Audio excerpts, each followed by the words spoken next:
This episode of The Movie Men is brought to you by media sales consultant Tim DeArmond. Your source for daily traditional and digital marketing insights and advice.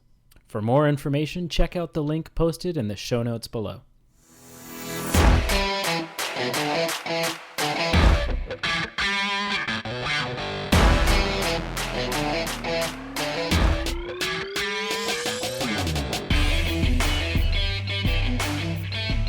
Hello.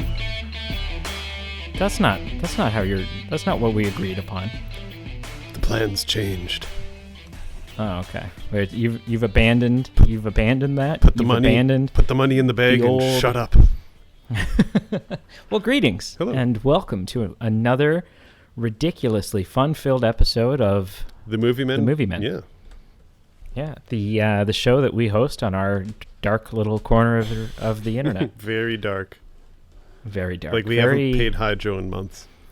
And kind of musty smelling. Mm-hmm. Like it's got kind of a moldy mildew kind of. That was before we got here, though. That was upon arrival.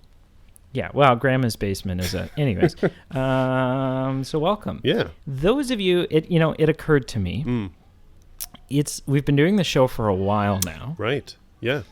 And it's kind of been a while since, we've kind of just been full steam ahead, assuming that everybody was in the know and they all kind of get what's happening. Right. And we've been picking new people up sort of along the way.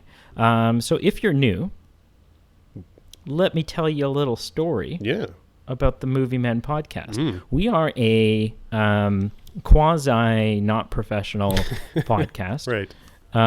That reviews movies. So we have three types of episodes. Sure.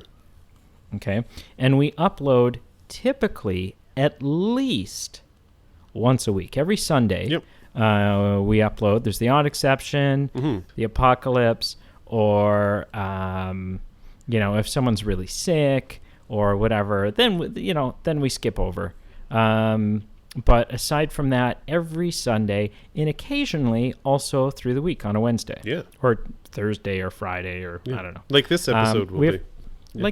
Like this episode, we have three types of episode. Episode number 1, and probably our least common episode, is a middle of the week episode. If there's a movie in the theater that we are both just beside ourselves, excited to go see, we'll go see it. Right. And we'll come home and we'll immediately sit down in front of the microphone and we'll record for like an hour and a half, 2.5 hours. Yeah. And we'll just unpack the film. Yeah. This mostly happens for big new releases, right? So things like Marvel films and Star Wars and likely the new Jurassic Park and the new Ghostbusters. Top when Gun. It happens. Yeah. Top Gun. Yeah, maybe we'll see. Oh. Tom Cruise is a wiener. No. I guess I should watch the first one then. Oh yeah. Yeah. The second type of episode, which is I would say about as common, maybe a little more common, is a topical episode. Right. Where we sit down and we don't review a film. No. We just kind of talk about a topic. Like our episode with Stefan. Like our episode that we just did with Stefan, where we talked about nudity in film. Right. Or an upcoming one we have where we are going to recap the results and talk about the results from the Academy Awards. Yes. Our final kind of episode, and by far our most common, is an episode where we sit down and we review a film. But not just any film. No. What makes us unique... well, there's lots of things that make us unique. Too many but what to makes list. What makes our show unique is the fact that you get to vote on what movie we're going to review. Yeah. There's a couple of ways you can do that: Facebook, Instagram, Twitter. Yes. You can support us on a Peer 2 or higher on Patreon, which gives you triple voting power on both Facebook and Instagram. The power. Yeah. So pretty much every week or every other week we'll pick a category and we'll upload 4 posters from that category, and you get to vote. We are at your mercy. So so that's kind of fun. One of the segments that we do on our show, if you're new, is at the end of every episode, we ask each other what films we've watched that week. Yes.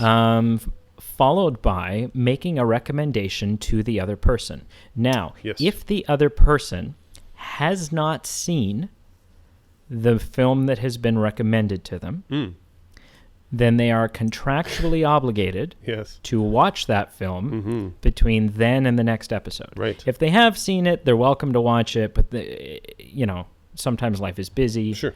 So, if I recommend to Pete, hey, have you seen Toy Story? And Pete goes, like 32 times. Yeah. Then Pete doesn't need to watch it. But if he hadn't seen Toy Story, I'd give him a brisk slap, and then I would make him watch Toy Story.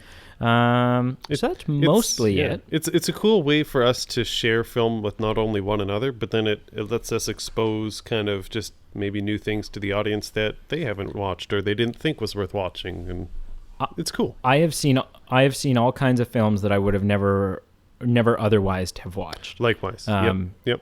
Yeah, and it's really kind of grown my movie repertoire. Yeah. So that's a lot of fun. Something else that we're kind of adding.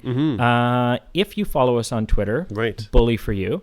If you don't follow us on Twitter, the link is posted down below for our Facebook, Instagram, Twitter, and our merch store, and our Patreon. That's right, we have merch. Yeah. So go down there and check it out. Follow us on Instagram once a week, starting now. Once a week, or once an episode, we are going to post a question. Right. A simple question. Yep. That you get to vote on, because we're all about the votes. This is a democracy, ladies and gentlemen. You tell us what to do. That's what we're here. Yeah. But we're going to post a question, just a sort of a for fun question. And then when the show rolls around, we will talk about the results of that question. And Pete and I will kind of give our own, our own take on it. Sure. So that's a new segment. That's a new thing we're starting. I'm excited. So let's do that right now. Let's make that a start of the show thing. I'm down. We already have an end of the show segment. Yeah. So this week's question was, right, are streaming services like Netflix, Disney Plus, and Amazon Prime Video going to kill movie theaters eventually? Are they going to end the movie-going experience? 57.1% of you voted no. Which is interesting for two reasons. One, I would agree. I don't think they are. No, I think they're going to. I think they are going to impact the way that movie theaters do their business. Sure. It will affect prices. It will affect, it will motivate movie theaters to get butts into seats. Right. Which is fantastic, and only benefits the viewer, the movie-going audience. Yeah. Which furthermore, because if you look at business models, Netflix is constantly adapting. It's constantly changing to bring in viewers, bring in business. The theater-going experience kind of needs to get on the boat of ingenuity or reinventing itself. Well, and Netflix is especially Netflix is entering untested waters. Netflix is now entering into an era where they have legitimate competition. Where you have Disney Plus, and you have Amazon Prime Video, and you have all these there's a new streaming service coming called Peacock, which is a stupid name. It is, but it's coming. Yeah. And so Netflix is in a position where Netflix needs to stay ahead of the game here. Oh yeah. Because all of a sudden they're no longer the king of the castle by default. Right. No, that's a good point. The other reason I find those numbers, the 57%, really interesting is because that means 42% of you, which is not an insignificant number, think that you got to start writing your eulogy for your local cinema, because they're on their way out. Right. But no, the theater is an experience that that you just can't quite get at home. Oh, for sure. Yeah.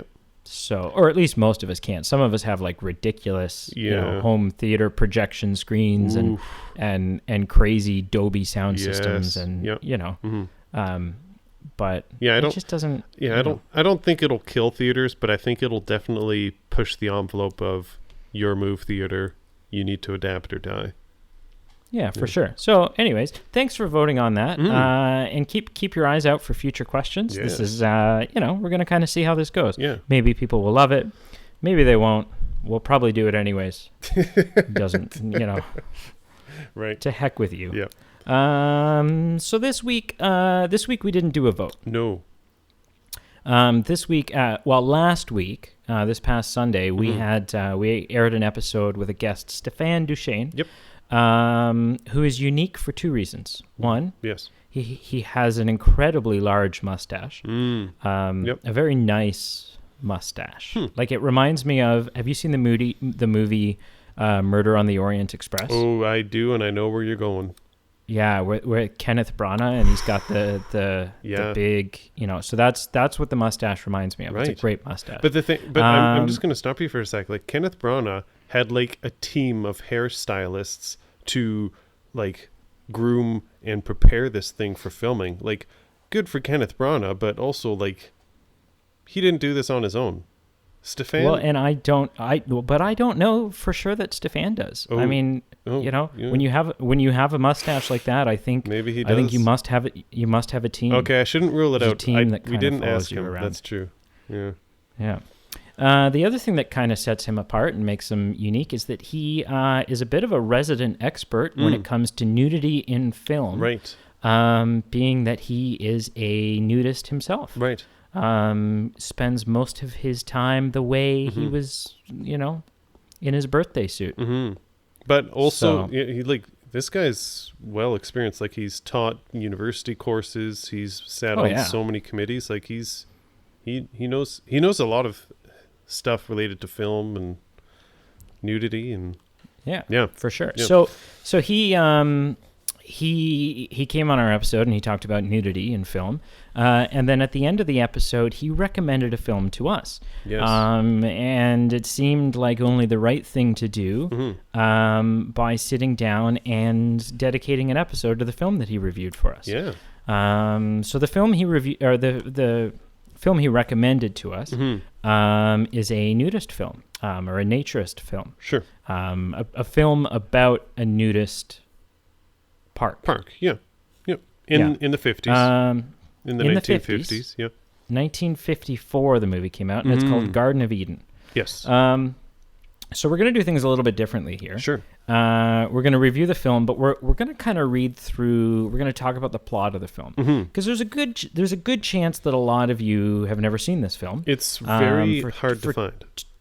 Yeah, for two reasons. It's a niche kind of genre, for sure, and two, it's old. It's an old, it's a really old movie. It's not easy to find, and so we are, we're gonna read through it. And we'll comment. We'll bring you up to speed. Without further ado. Yeah. Without further ado. So, after East Coast businessman J. Randolph Lattimore approves the designs for his new gymnasium he is donating, he discusses with his attorney and the associates how he has recently undergone a complete personality change. Wait, so can I just stop you right there? Yes. Right at the get-go, this movie is so 1950s and so corny, but just like opening scene, it's just like a total expositional self-character summary that was a little corny. And yeah, it was a little like, it wasn't a real life conversation. Like, this guy's just like talking about his self-growth, and then it leads into a flashback, and yeah, which I don't know. I had thoughts going into it. My thought is like, sure, when you go to a theater, sure, like not a movie theater, but like you're going to a production. You're going to go see a production. Sure, Broadway. Yep. You go in accepting that it's a theatrical production. Sure. and that the dialect that they use and the way that they speak is not the way that people actually talk. And that's okay, because it's a theater production. And nowadays we hold our films to a standard of, we want the dialect in films, for the most part, to be accurate to real life. Right. But in the 50s, that wasn't the case. No. Right? In the 50s, film had its own dialect. Like, you would go to see a movie not with the expectation that you were going to be immersed in it, and not with the expectation that it was going to be so real and so lifelike. It was, you were going to have a story told to you, right, much like you did in the theater. Right. So I think we used to allow for that. We used to allow for, what we would consider now to be cheesy exposition and awkward dialogue. Right. But back then it wasn't. Back then that was cinema. Right? So, I don't know. Just an interesting perspective. Yeah. So then the rest of the film is kind of a flashback. Right. Yep. Right? Yeah. Susan, the widow of Lattimore's son Tom, yep, who was killed in the war, confronts the gruff, bitter Lattimore with the news that she and her 6-year-old daughter, Joan, will no longer be dependent upon him and are leaving his house to move to Miami, where she believes she can resume her modeling career. Okay. Yeah. And he's kind of a dick about it. Oh, big time. Big time. Yeah. Like, discredits her ability to be, kind of refers to modeling as like a sleazy career, as like a not respectable thing. Right. Stefan pointed something out really interesting to me too when he was telling me about the film. I think there's a certain amount of intentionality behind the fact that she's widowed. Being that in 1954, that would be the only non-disgraceful way to be a single mother. Right. Oh, for sure. Divorce would have been despicable. Right. Right. And so, so really interesting, just kind of a glimpse, just, looking into intentionally why she's a widow and not just a single mom. Right. Yep. Right. Although Lattimore states that he will not allow Susan to leave with his granddaughter, he later observes them as they say goodbye to the housekeeper and drive away. Early in the morning on the outskirts of Tampa, Susan is confused by a detour in the highway, and the car breaks down in a remote area, which always happens. So, right? Of course the car broke down.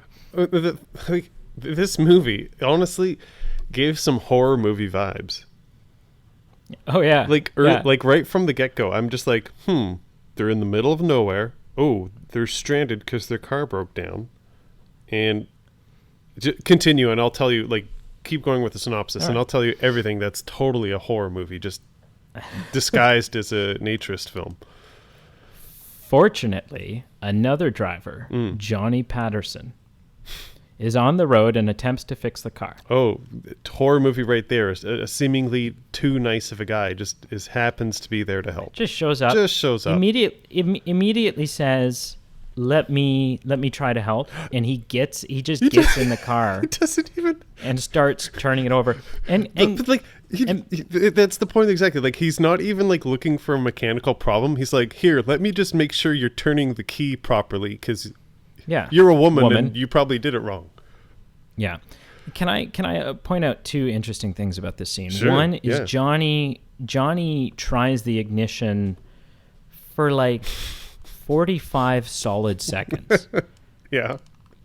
There's 3 or 4 or 5 instances of and it won't start. Lay off, Johnny. It's not the car's not starting. Right.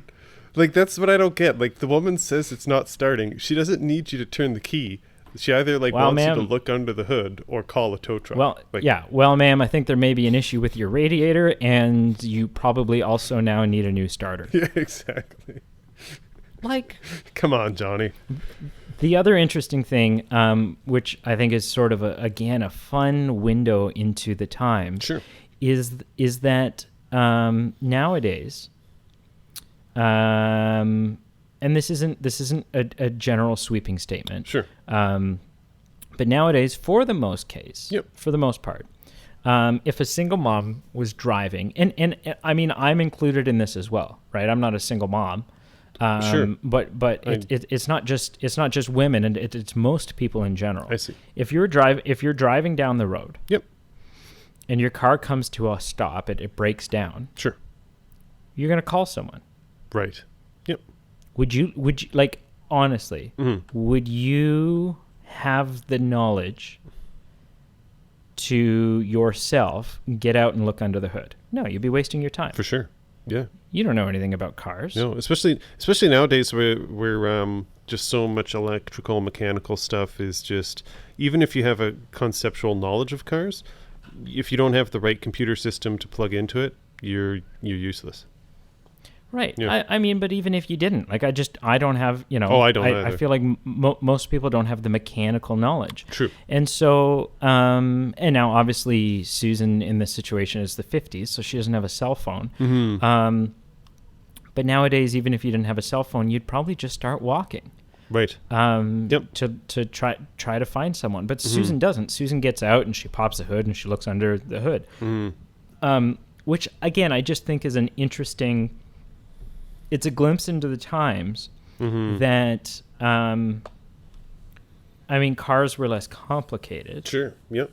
But I think as a society, as individual people, I think back then we were all a lot less dependent on other people. Oh, absolutely. We were less absolutely. ignorant about how to fix things ourselves. For sure. We've become Right. incredibly specialized in today's society, where you might do something your whole career that if you're on a desert island, you're dead, because you just do something so random and specific that it doesn't have to do with... Well, I don't know. Yeah. I don't know how to start a fire. Yeah, Ugh. exactly. Yeah. Neither did Tom Hanks, but he made it okay with Wilson. Yeah. He attempts to fix the car. When he realizes a professional mechanic is required, Because it didn't turn on when he just turned the ignition. because it turns out it's not the fact that she was turning the key the wrong direction. Exactly. Like, come on. I guess we do in fact need A professional. a mechanic. Yeah. And wait, I know you're gonna jump on this here in a second, but just let me finish the full sentence. Please. He invites Joan and Susan Yep. to rest at the nearby Garden of Eden resort until the garage opens. Right. After making them comfortable in the cabin Sure. at the members-only resort, Sure. Johnny leaves to arrange to have the car worked on, but Right. fails to advise Susan and Joan that they are in the middle of a nudist colony. Now, Yeah. fails to advise them. Fails. Slips his mind. Yep. Now, okay. Sure. One of two things is happening here. Sure. Yeah. What two things? Either Okay. Johnny is actually a complete asshole, We can't rule that out. Yeah. or Johnny has the social sensibilities of a potato chip.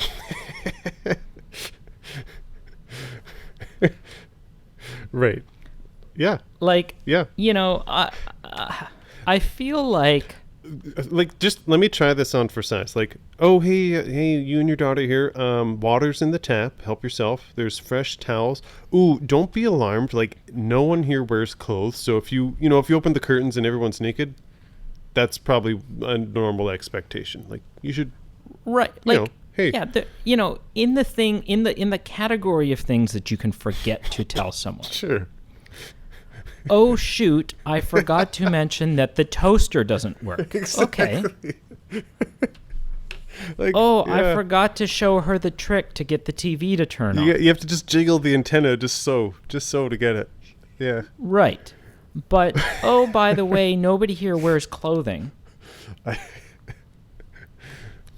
Yeah. Seems like a big slip up. Oh, for sure. And, yeah. And something you jumped... go ahead. Not to try to discredit, like, I think he's doing a genuinely nice thing. Like he's giving them a spot and he's doing whatever. Yep. It just, how do you not, like... It must be on your mind. Yeah, maybe. When you're, okay, I've got a place to bring them, because here's the thing. Even if you live in that lifestyle, if you live at this place, I think that it would be incredibly ignorant. Like it can be your viewpoint and your stance that this should be normal. Sure. You've forgotten that everyone... It's second nature to you. You forget that it's even a thing. Well, right. Like it's like living living in Canada in like minus 30-degree weather, and you just forget that you need to wear a coat at winter. You forget that wearing a coat is normal in the wintertime, and you just forget to tell someone, hey, you should probably wear a coat because it's the dead of winter. Like you just... I mean, maybe to an extent, but this is like, you're... like these people are still getting dressed to go to work every day and stuff. So it's not like they're completely disconnected from the clothing societal world, norms. Right? Yeah. So like I can understand that someone thinks that or feels or truly believes, and not to say they're wrong, but truly believes that this is the way that things should be. Sure. However, I think it's incredibly ignorant to not realize or pay any attention to the fact that you are a minority. Even if you're right and everyone else is wrong, even if you're the accurate minority. Sure. That's still not the way most this is still a public and social nudity is still probably a big deal to this woman who you have found on the side of the road. Oh, for sure. Yeah. I don't know. It's I think he did a really swell thing. Sure. I think he's a super nice guy. But he blew it. I just think there's no way that he's not thinking to himself, how do I let her know that the place that I'm bringing her to has, penis afoot. Like it just seems like something you tell someone. I don't know. Yeah. Yeah. It comes across creepy otherwise. It comes across as sneaky. Oh, for sure. Otherwise, I think. And something we jumped over that for sure is creepy, that makes me think this is a horror movie that was rebranded at the last minute, where he literally finds her on the side of the road. It's like, oh, hey, you should just come stay with me. We've got a nice place. It's relaxing. It's, no, people can't hear you scream. Just come on over. Yeah.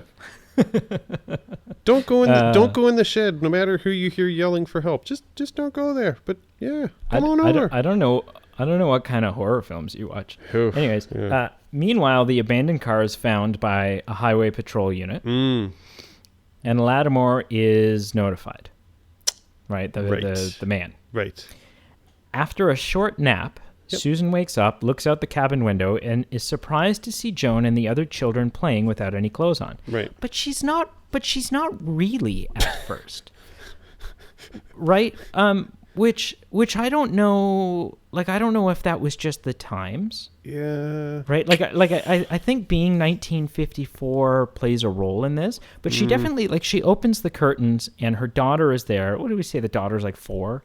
Yeah, maybe? 4 to 5? 6, yeah. And so the daughter's there. There's like a little jungle gym, little play set. Sure. And the daughter's there, and there's like 4 or 5 other children, and they're all naked. Yep. And Susan doesn't go, what the hell? Yeah. Susan smiles and waves, like, Okay. which and remarks to Johnny, like Johnny comes in at a couple minutes later, and remarks to Johnny, I've never seen something so natural and wonderful or something. So I wonder, like, I know that in recent years, and I think we discussed this on the episode with Stefan. Sure. I know that in the last couple of decades, we have, in this era of fearing child pornography. Sure. And not really knowing, like, I don't think the lines are really clear on what is child pornography, like what qualifies as child pornography and Sure. and what isn't. Yep. And what, and so I think before that general wave happened, we were, it was much more natural to see a naked kid. Sure. Like I am, I imagine in the 60s and 70s, you would go to the beach, you'd go to a regular beach. And there probably weren't a lot of 5, 6, 7-year-olds wearing bathing suits. Yeah. Hard to say. That was probably pretty normal. Right? And so I don't know. I guess I can get on board with that. I can get on board with the fact that, Susan opens the curtains and there's Joan naked with her friends, and Joan and Susan just kind of goes, oh, look at them. Look at the kids. They're happy and they're playing. Right? Oh, look, there's a jungle gym. That's awesome. Yeah. But just an interesting to compare it to nowadays. Oh, because yeah. nowadays There's just a complete paranoia nowadays. Oh, yeah. If the mother were to open the window and to see her child, especially her female child, right, in a strange place with strange children, yeah, and none of them have any, and well, particularly her daughter doesn't have any clothes on. Yep. She would immediately, like, you'd run out. You'd run out and you'd grab your child and you'd want to know what was going on, and you'd have fears in your mind about inappropriate conduct and predators and all of this. So I don't know. That was just interesting to me, like a different, completely different paradigm. times, right? Completely different. Oh yeah. Yeah. What do we got here? Several naked adults also pass by. This is the moment when Susan is going, okay, hold on.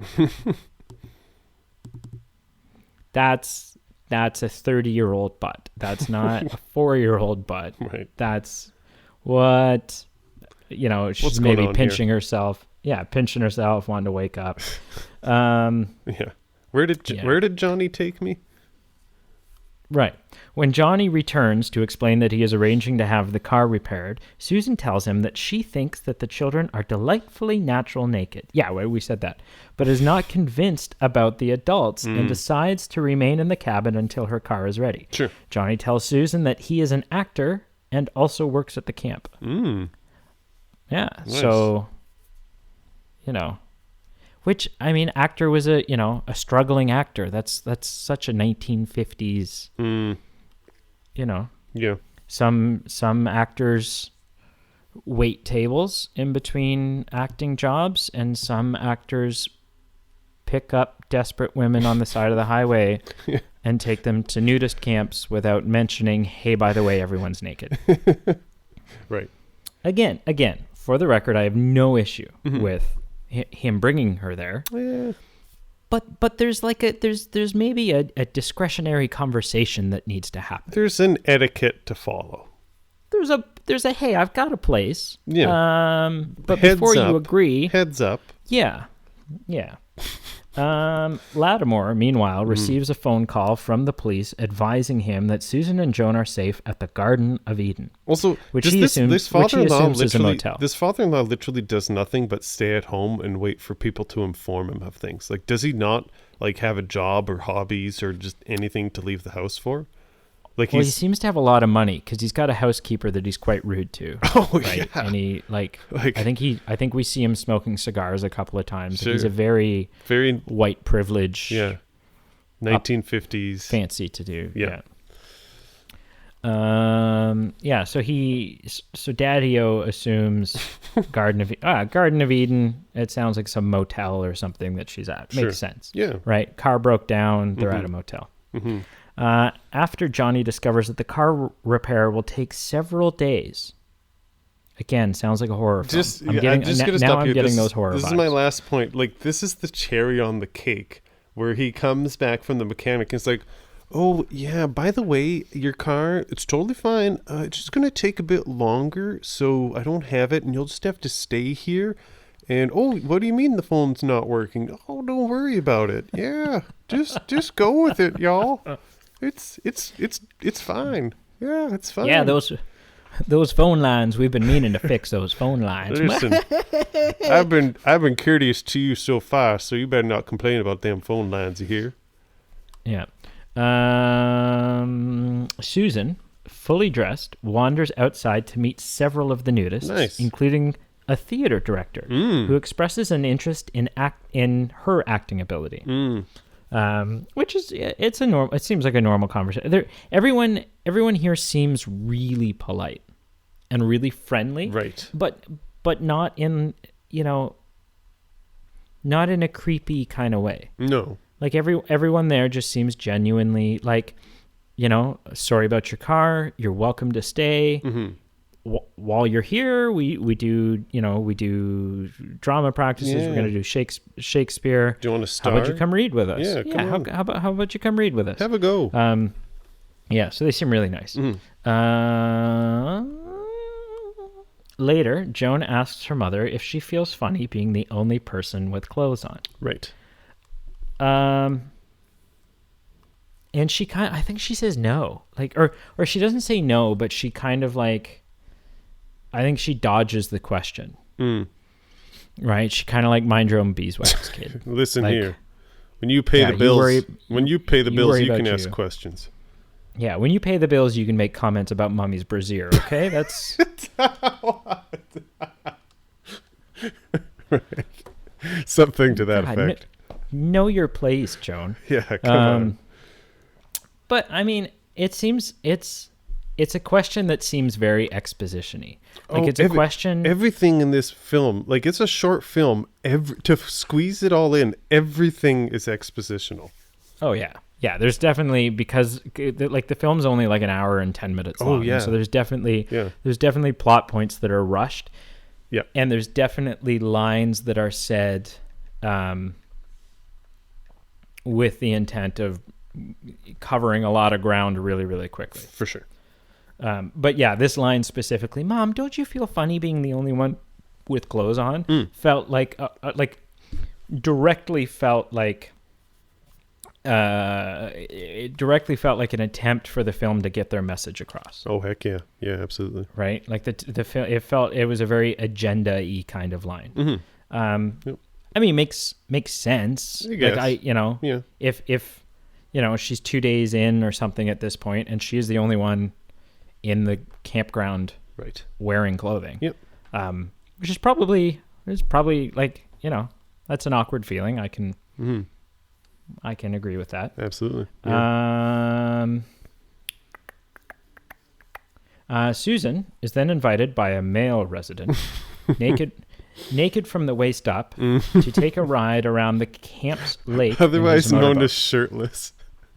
Let's discuss that. All of the so you see a lot of butts in this film. Sure. And you see some breasts. Sure. But you don't see anything else. Yep. Which I think is done very intense. Like, anyone who's facing the camera is clearly either holding a towel in front of their pubic area, or sitting at like a picnic table, and still, like, through the use of poor camera angles, you can tell that they are still, like, sitting at a table and wearing bottoms, which is just interesting. It's interesting that, like, yeah, it was definitely done from a censorship standpoint. Yeah. Right. Susan asks to be dropped off on the other side of the lake, where she lays down, falls asleep, and dreams of disrobing and swimming naked in the lake. So, who the hell just says, I'm going to take a nap now. I nap in the woods all the time. There's nothing there, and she just lays down to go to sleep. So I agree with you, like that is ridiculous, but this was like probably my only snippet of the movie that I thought was actually kind of cool, because she falls asleep, and then the subsequent scene, like she arises from her body and walks away, and I think you still see her sleeping, but you also see her walking away. Yeah. And I thought that was kind of cool, because it was just like a depiction of she's awakening from her fears of, in this case, in this movie, not like she's afraid of being naked in public. So in her dream, she's awoken from her fears and goes off and is naked in her dream. And I thought it was for a 1950s movie, maybe I'm reading too much into it. Maybe it was just like a transition scene, but I thought it was kind of cool and artistic. No, I think you're right for sure. And I think like not only was she, like you interpreted it as her awaking from her fears. I interpreted it as her, yeah, well, I guess it's kind of the same thing, but just that like she was in her dream, she was able to take the step that she wanted, like she was able to live out a deeper desire. Right. She was allowed to do something that she dare not actually do. Right. Yep. Johnny, in the dream, Johnny swims up to her, but she is embarrassed by the nudity and asks him to leave. Right. When Susan wakes up, Johnny is there with an update on the car and tells him that evening the director has asked them to perform a scene together from Shakespeare's Romeo and Juliet. And this is where the plot thickens. I mean, so interesting observation. It's nighttime. Yes. Which means it's cooler out. Mm-hmm. And mosquitoes are probably making their rounds. Yep, as they do. And everybody has clothes on. Yeah. Everybody.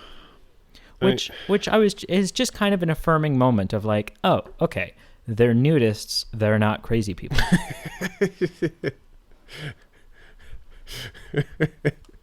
Right. Right, like if you're being naked for the sake of being naked and you're enduring mosquito bites and frostbite as a result, well, that's just asinine. Right. Like that's just, sure. If you're cold or you need protection from West Nile virus, right, add a layer. Sure. Right? See, okay. You make logical sense with your logic here, and that's totally cool. And I think I'm in agreement with you. I just thought it was just kind of a weak transitional point or transitional moment where, like, that's when the father-in-law comes to the camp, and they needed to clickbait him into staying as well. So if they had been nude, he probably would have just put his arms up in the air and left. But because they were clothed when he comes in this point in the story, this other elderly man is like, hey, I totally get you. You've driven all this way down here and everyone's a jerk to you. Stay overnight. I think you could use some rest. And he's mysteriously really open to it. And he's like, yeah, I think I could. Yeah, good idea. But that's a great impression of Lattimore. My point is, I thought it was just more of a weak point of like the movie being like, okay, we have to plot-wise give this old man a reason to stay, because if they're nude here, he's leaving. Right.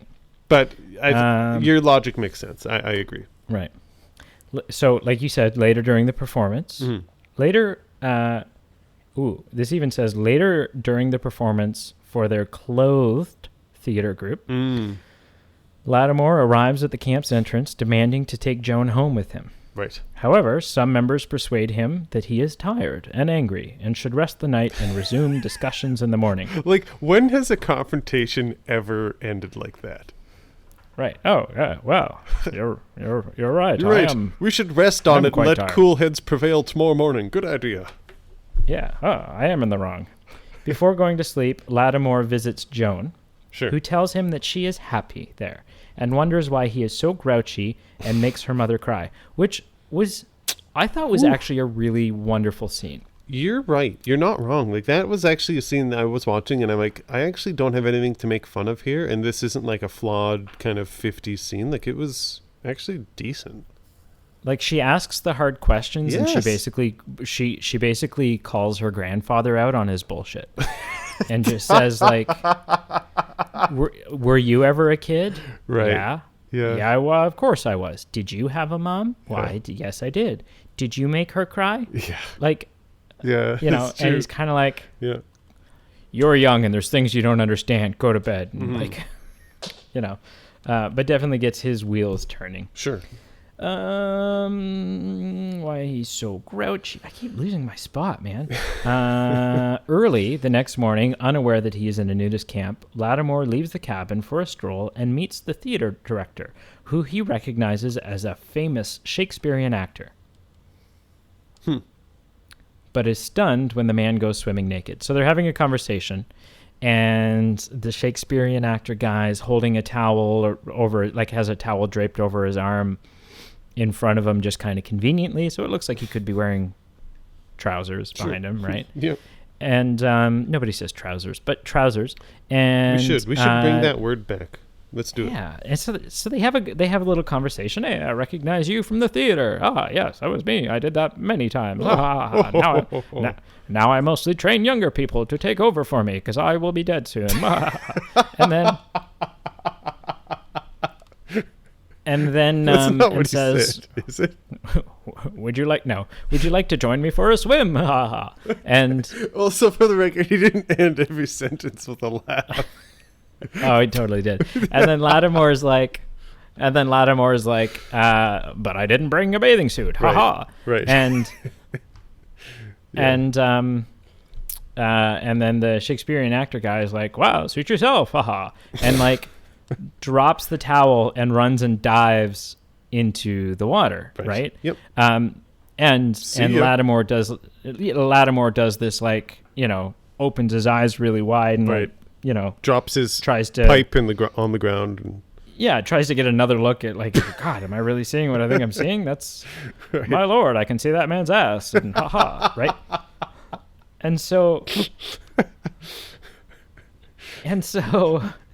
after observing more nudists, so at this point it's like this, you know, the Shakespearean director jumping into the water opens the floodgates, because now every naked person from Kingdom Come is like, aha, over here, ha. Yeah, and it's like everyone contained themselves. It's like they rehearsed the events of the day. They're like, everyone, stay in your cabins until Lattimore and this man have this conversation. After they do, just go at it. Just be you. Yeah, and then frolic in the buff. Yeah. After observing more nudists, Lattimore phones his lawyer, demanding that he takes action against Susan. But the lawyer refuses to, as he, too, is a nudist. Yeah. So two things. One, he doesn't say nudist. He says sunbather. Right. Which is cool. And I wonder, like, we'll have to talk to Stefan about this. I wonder if that was an era thing. Like, has there been an era, or has there been a geographical place, geographical region, where nudists were referred to as sunbathers? Yeah, I don't know. That's kind of cool. Yep. Right. This is like, what are the freaking odds? Yeah, that the lawyer isn't a naturist. Right. And he's like, I'm also a sunbather. So go screw yourself. I'm not going to help you. Like, essentially, that's what he says. And the other thing, this is another straw that broke the camel's back, where I was just like, okay, enough of the exposition. Like, just have a conversation like human beings, where, like, the point of this conversation was totally to inform the audience of, like, hey, it's okay to be a nudist, because, like, he's like, hello, I'm Nigel Canterbury, I'm your lawyer, and I want to tell you, a place like the Garden of Eden operates under state law. It's completely legal. Like, he just goes off on this spew of just, like, all these legal facts of, like, hey, Lattimore, you're an idiot. This is completely legal. It's fine. You have no grounds of legal action. Like, you're the one wrong for thinking the way you are. Like, just total. I was like, come on, can we just have a conversation where it's anyway? Yeah. Yeah, so drop your shorts and go for a dip, dude. Pretty much. It's kind of like his, I would have been fine if that was in the conversation. Just no more exposition. I can't handle it. Yeah. Lattimore meets Johnny and apologizes for his conduct at night before. Yes. And after wandering around the camp and observing how relaxed everyone is, becomes enthused about nudism and decides to become a member. What the actual shit? No kidding. Honest to God. Like, so from like a complete 180-degree turn on like a pivot. Like, he doesn't even plant his foot. He just like swivels. Like, just... He's like, oh, yeah, man, these people are, seeing all these people naked has made me realize what? I am a total dick and I need to... Like, literally 71 years, or however old this man is, of just habits and entrenched thought and just lifestyle. And he's just like, you know what? F it. I've found my new way of life, and it only took me 3 seconds. Like, just... Yeah. Right. Seemed a little unrealistic. Yeah. Yeah, exactly, right? Mm-hmm. Because I've met some stubborn people in my time, and I'm going to tell you that's not how it goes down. As he's asking for a membership form, I was thinking to myself, what is his angle? Yes. Like, what is he... Yes. Like, I thought he's gonna... Yep. He's gonna try to shut the place down somehow, and he's gonna try to... No, he just loves it now. He's literally wanting to be a member. That's what he wants. Unbelievable. Yeah. Becomes a member. Yeah. As Susan is putting Joan to bed, Lattimore comes and apologizes to Susan for his years of hateful behavior. When Johnny shows up to take Susan to dinner, he announces that the babysitter cannot come, but he has arranged for Lattimore to do the job. Johnny and Susan leave as Lattimore begins to tell his granddaughter a bedtime story, which she's like, I've heard your stories and they suck, Grandpa. Like, I'm not... Like, she actually takes a jab at him. Right. And he's like, but I have better stories now. Ha-ha. Ha-ha. Back to the present day, Lattimore ends his account of the conversation and his plans to donate the gymnasium to the camp. Also, just pausing it, like... In this, I think before it goes back to present day, quite literally, Johnny attests for Lattimore to his daughter-in-law, because she's like, you know what, I don't believe his crap. You may think he's changed, but I've known him for 15 years and he's a jerk. And Johnny, who literally met Lattimore that morning, so he's literally known him 8 hours, not 8 solid hours, just like in passing, met him, then met him again. Literally is convinced he has enough of a baseline on Grandpa that he knows Grandpa is changed and wholeheartedly knows he's a changed man, and can convince his daughter-in-law that Lattimer's a changed man. Like the daughter-in-law who has endured years of oppression. Like complete and utter BS. Like yeah. Anyway. And then we jump forward. Susan and Johnny have married and are rehearsing a play. Of course they have. It's the 1950s, so they like all then head to a camp where they go swimming naked together. Yep. Can I say that Grandpa deciding, hey, I've seen the light. You know, the 3 or 4 pairs of breasts that I have seen have completely cleansed me in the spirit of the Lord. Like, just becomes the greatest guy. Right. To him becoming a member. Right. To them being married and swimming naked across Lake Happy together. Happens in about 6 minutes of the film. Honestly. Yeah. The last 6 minutes. Yeah. So there you go. And that's Garden of Eden. I'm just gonna go on a tangent. Like, the reason he was one-dimensional is because, like, it's not that he had like a childhood trauma and he, you know, like he was, you know, his wife died when he was 27, or, you know, he was raised an orphan and he was like Scrooge and he just is bah humbugged everything. No, like literally everything in his life was solved in this 6 minute of film. Yeah. I think that was it. I didn't realize that, you know, it's not actually me, daughter. It's these clothes. Right. Like, What? It was the clothes all along, I told you. You know, the film's message is living naked is better for you. Right. And even if that's true, these are some mighty healing powers we're talking about. Apparently. Yeah. Like, it'll work. Like, the tagline of this film is nudism. It'll do wonders for your shit personality. Yep. Yeah. Oh. What'd you think? Scale of 1 to 10. Ooh, you ready for this? I gave it, and this is being a little generous, I gave it a 2.7 out of 10. You hated this film. I didn't hate it, actually.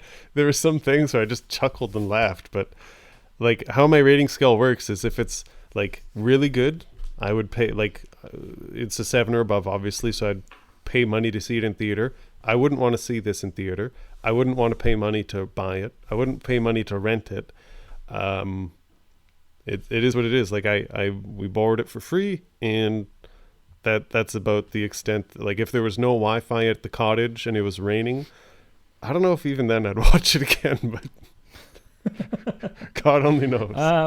What about you? I'm going to give it a 6.2. Okay. I probably wouldn't go see it in the theater, and I probably wouldn't buy it or rent it. Sure. But I think a lot of what influenced that and maybe brought the level up was just, I had to apply the context. Okay. Oh, for sure. So for a film made in the 50s, about by and for nudists, sure, with so yeah, I don't know. Yeah. Could have been much worse. Could have been for sure. much worse. For sure. Yeah. And no. What? What? No, what? Well, yeah, like I'm not gonna rip it because I'm going back and forth because you have to think about contextually. Yes, okay, it's from the 50s, so don't compare it with Avatar for production value or what you're watching. But there were some things where, like, I've seen family home videos from the 50s that were on the same level. Like, there were some pretty bad cuts, like mid-scene, just like someone would be having a discussion and like half of a word would be missing just because, like, I think they were transitioning between takes. Like, there was a lot of echoing audio in scenes. Like, there was a lot of discontinuity just with like a flow of a scene, just with like film just like cutting out. I don't think it was a high budget production. I know, and I get it. Like, I'm not trying to. Well, I am trying to rip on it, but I'm just saying. Let's see, are there numbers here? No, there's no numbers. I tried to look that up out of context, but I get it. I'll take the argument. Yes, production value completely, but I won't take the like it's from the 50s. It can't be. You have to take it for what it is, because there are some amazing movies from the 30s, 40s, and 50s that are night and day better, but have a higher production value, so it's apples and oranges. Yeah, for sure. Faux show. I have a trivia question for you. Ooh, good Lord. So I forgot to mention to people. Yes. Another segment on this show is Pete graces us with some trivia. Sometimes I do really well. Sometimes I don't do so hot. But let's see. What do we got? Okay, so it's 3 true or false things, because there wasn't like, this isn't a movie that has like a lot of like following and like a lot of interesting like a BuzzFeed article about the 25 things you didn't know about the Garden of Eden film. So it was like I had to dig a little bit, and anyway, 3 true or false questions about the grandfather specifically as an actor. Okay. How much of a one-trick pony do you think this guy was? Like, do you think he was mainly in nudist films or not? That's what it's going to come down to, okay? Oh, okay. Yeah. So, and that's just I'm just going to list some movies, and you tell me if he was in it or not, and it's just true or false. Okay. So, do you think the grandfather was in Children of the Corn? Oh, I don't know. I haven't seen Children of the Corn, so that's tough. Yeah. I'm going to say... true. I feel like it's too weird of an option to be on this list. Yeah. If it's not correct. true. He was in Children of the Corn. Wow. What year is Children of the Corn? I don't have that in front of me. I haven't seen it. Because it's a lot more recent. No. Isn't it? No. I can do a quick Google search while I ask the next question. It's a lot more recent than 1954. Yes, but so is 1955. It's 1984. So it was 30 years later. Wow. And So he kind of took a hiatus. He's a geezer. Well, not a geezer, but he's not a spring chicken in Garden of Eden. No, I thought he was a real old guy. Maybe he played a ghost on Children of the Corn. I don't know. That's interesting. Okay. Next question. Do you think he was in the original Rambo? I mean, there's different ways I can go with this. He could be in all of them. Sure. I'm going to say no. Okay. Correct. He was not in Rambo. Okay. All right. Do you think he was in Godfather Part 3? Oh, he's got the look. Right? Doesn't he? You tell me. He's got the look. I'm going to say... Because he had like a mustache and stuff, right? Like he was very... Just spit an answer out. Come on. I'm gonna say no. Okay. He was not. But Johnny was. Okay. Yeah. And final question. Was he in Predator? Like Arnold Schwarzenegger Predator. The one and only. No, there was a Predator remake. Well, not with Arnold Schwarzenegger. I'm gonna say just in the from a psychology standpoint, you've said one that was yes and two that was no. I'm gonna say yes. Perfect. Yep, he was. So I just found this interesting because like these were all people that I had no idea who they were, and so I was surprised that they were actually people that were in like mainstream movies eventually. So I thought that was interesting. Huh. Yeah. Cool. And I mean, I don't know that I don't know that in 1954 this wasn't a mainstream movie. Yeah, I don't know. I mean, the definition of mainstream, right, is a different definition of mainstream. Yeah, something more trivia related. I'm wondering if this is why Stefan recommended the movie to us. Apparently, in the late 50s, Garden of Eden was subject to a court case in the New York State Court of Appeals, and the ruling was that the on-screen nudity was not obscene, and this ruling opened the door to more open depictions of nudity in film. So maybe this movie had a legal implication as far as it was a transition point from where nudity was in film up to that point, and then where it went from there, or it was points. Which I'm sure he knows about. Oh, I'm sure. I'm actually curious. Maybe that's one of the reasons he recommended it to us, right? Yeah, he must know. He must know. He must. Oh yeah. Cool. So, what'd you watch this week? I watched. Let me just see. I watched Toy Story. Wow! For the 33rd time. No. You recommended to me Ghostbusters 2. So I watched it. Which. Let's give a little bit of background. Right. You just recently watched the first Ghostbusters for the first time. As a grown man, I had never seen it. Yep. And were a little underwhelmed. Yeah. I didn't hate it, but I thought I would love it more, and I just really thought it would really just embrace me more, and it was okay. Can I say that I hate that you didn't love it? I hate that I didn't love it. Okay. Yeah. That's just as long as we're both on the same page. As long as we both hate something. That's all that matters. So yeah, I watched Ghostbusters 2. Generally, I think I enjoyed it a little bit more. And I'm wondering if it was just maybe I had lower expectations.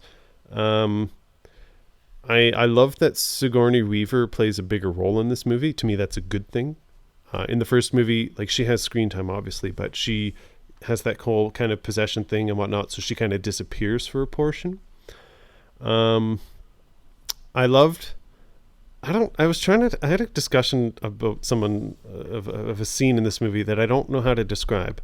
It's where the two guys, it's Ray and Winston, I think. They're at the birthday party. Yeah. Are they breaking the fourth wall when they dance to the Ghostbusters theme? To their own music. Yeah, because to this point, the Ghostbusters song is only for us, the audience, watching the movie. And then they pull out their cassette player at a party and they're dancing to it, and they have like a set dance to it. And I was like, I loved that scene so much. Yeah, and they go, and it don't look good when all the kids are, Yes. My perception of that moment is that maybe like we've seen them do TV commercials. Sure. And we've seen them do, they've got like thermos and balloons and stuff for the kids and stuff. Yep. My guess is that this is just a jingle that's been used as a television thing. Sure. Right? Yep. Is kind of the explanation for that. So yeah, I ultimately, what I really liked, I found it just a little bit more creepy or a bit more just serious of a tone. Like at the end with like the white poofy monster at the first one, I think that kind of lost me a bit. But like this one, like the whole premise of like this dead person coming back to life to just kill everyone. And like there was that scene where like the Titanic was like raised from the bottom of the ocean and all these ghosts were coming off. Like I was like impressed with the spookiness of this movie. So I gave it an 8.8 out of 10. I loved it. It was good. Yeah. Yeah, that's cool. The only other movie I think I watched this week is my recommendation to you. Okay. Yeah, because the only other movie I've watched is for our next episode, which is I'm not going to talk about. So you like Joaquin Phoenix? I do enjoy him thoroughly. Okay. I believe you have not seen this movie, so I'm going to make you watch it. It's a movie that I watched a ton as a teenager. Haven't watched it a lot recently, so I'm going to I rewatched it, reviewed. I mean, I have a guess. What is it? What do you think it is? It's got to be Gladiator, right? Ooh, that would be a good movie, and maybe someday, but no. Okay. Yeah. Wow. Yeah. Because I don't know, like that. My knowledge of Joaquin Phoenix films are Walk the Line, Joker, right, Her, right, and Ladder 49, right, and Gladiator. I only know the 5. Right. Have you seen Gladiator? No. Okay. But yeah, no. I'm gonna make you. He's not the main character in this, but he's a pretty key character. It's M. Night Shyamalan's Signs. Oh, no, I haven't seen it. Yeah, I think it's from 2002-ish. I know of it, but I don't know anything about it, which is really exciting because it means the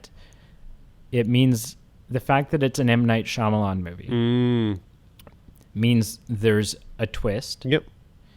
And the fact that I know nothing about it means that the twist will affect me the way that it's supposed to. Hopefully. I would, just because of like the visuals and whatnot, don't watch it like on your tablet on a bus stop like in the middle of the afternoon. Like try and watch it like in a dark room, like with a good audio, with a good surround sound. Like I know movies. There's no other way. I know. Like I don't watch any other film. I don't know why I even said that to you, because you're not that type of person. Like you set up the surround sound and like shut off all the lights. Like you take things seriously, and I respect that. I have proper backlighting for the TV. And oh yeah, man. Yeah. How about you? What did you watch this week? I watched Gone Girl. Right. And? That's so good. Isn't it? Like, do you not like it? Oh, no. Like that, like I said, isn't it? Like as in heck yeah. Oh yeah. No, it's so good. Disturbing. I like David Fincher as a director. Oh, I'm not really familiar with him. Okay. Well, David Fincher directed, well, obviously he directed this. Right. But David Fincher also directed The Social Network. He directed Zodiac. Yep. He directed a couple of the Alien films, I think. Interesting. So David Fincher's got a good number resume. of films. Yeah, he's got a number of films under his belt. And I love Ben Affleck. Right. Like despite David Fincher did Girl with the Dragon Tattoo. Apparently did Fight Club, maybe. Did he? So it's listed here. I wouldn't argue and it. 7? Wow. Yeah, he did 7. And Curious Case of Benjamin Button? Yeah. Oh, wow. So he's This guy's got some street cred. I love Ben Affleck. Like, he's got a couple of stinkers, but so does everyone. Oh, heck yeah. Right? Yep. So get over it. Yeah, no, he's great. It was a good movie. Cool. I'm glad you enjoyed it. And just a fun journey to watch the guy. It's kind of like The Fugitive, right? Where you're just going on this journey with them, and you're really rooting for the truth. Sure. Because you don't. There's just times where you don't know who to believe. Like, is Ben Affleck a murderer? Is she not what she seems to be? And what I like is when the show kind of has a resolution and tells you what's going on. It's not boring. Like, you're still going along for the ride, and the movie isn't over. Right. No, exactly. Yeah. I agree. The only 2 other films I watched. Cool. One was a Matthew Broderick film. Ooh. Yeah. Do you like Matthew Broderick? Let me see what all he's in. I don't know if I have a... Pull up a list. I mean, he's in things like Ferris Bueller. For sure. And which, The I mean, Cable like, Guy. who doesn't like? But I can't think of other things other than that. He's in Cable Guy, and he's in Deck the Halls, which was a Christmas one with him and Danny DeVito. He's in The Producers. He's in a bunch of things. Sure. Yeah. Yeah, he's okay. I watched a movie which did not hold up. Oh. From my childhood. Okay. What year did it come out? Was it 99 or was it... Yeah, 1999. And it did not hold up. Sure. Which was very disappointing because it was a fond memory from my childhood. But I watched Inspector Gadget. Oh. And it didn't hold. Yeah. It didn't hold. Have you seen it? No, I watched the cartoon, but never watched the live action movie. If you've watched the cartoon, you will enjoy it. Okay. For being a 1999 live action Disney goofy, something based off a cartoon is what you need to keep in mind. Yeah. The other film I watched is an Ian McKellen film. Sir Ian McKellen, sorry. Don't you forget it. From 2015, actually last night, we watched Mr. Holmes. Oh.